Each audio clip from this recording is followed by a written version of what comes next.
My name is Di Daniels. I am an interpreter for a couple different agencies here in town.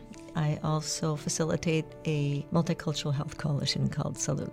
Salud is a multicultural health coalition. It's pretty broad what we do. We define Salud as like the well-being, social, mental, physical, emotional, spiritual. So everything's on the table, right? What we try to do is focus on health disparities. So in each of those areas where people are not being served, not necessarily intentionally not being served, but just perhaps because of cultural differences or language barriers. If somebody is brave enough to say, I'm concerned about this, we look at that. We just try to find where the gaps in service are and go for that. We love to partner. Collaboration is huge. If we can promote another group and give them the visibility, we'd rather do that. Collaboration is so essential to me. For each of us that are in Salud, that is a standard that we have to abide by. We have to be willing to work with others. To me, Storm Lake is incredibly supportive of our immigrants, of our refugees. The leadership in this town has taken a definite stand. They are unapologetic and they are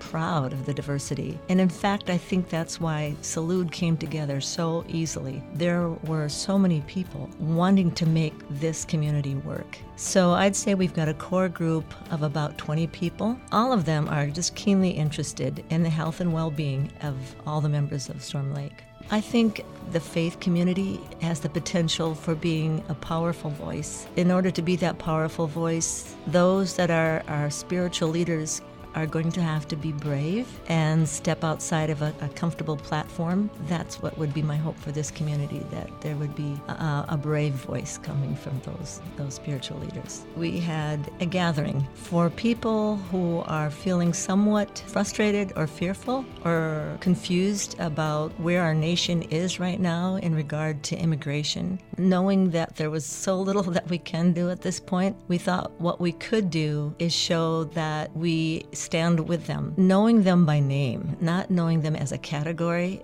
and realizing that the majority have come here to provide for their families, to provide for their children. I've worked with them, I've worshiped with them, we've been friends together. There can't help but be fear because there was threats of mass deportations and building a wall and insults hurled at our immigrant brothers and sisters. Even though all of them aren't talking openly about it, it doesn't take much, and it doesn't take much time when you're talking to people to discover that they're apprehensive, to say the least.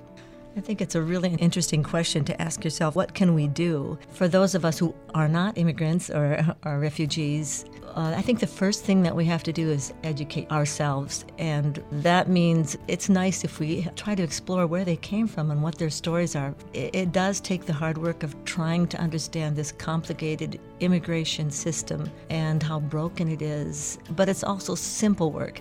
And I think the simplest and most beautiful thing we can do is just take time to get to know somebody. I know that's what changed it for me.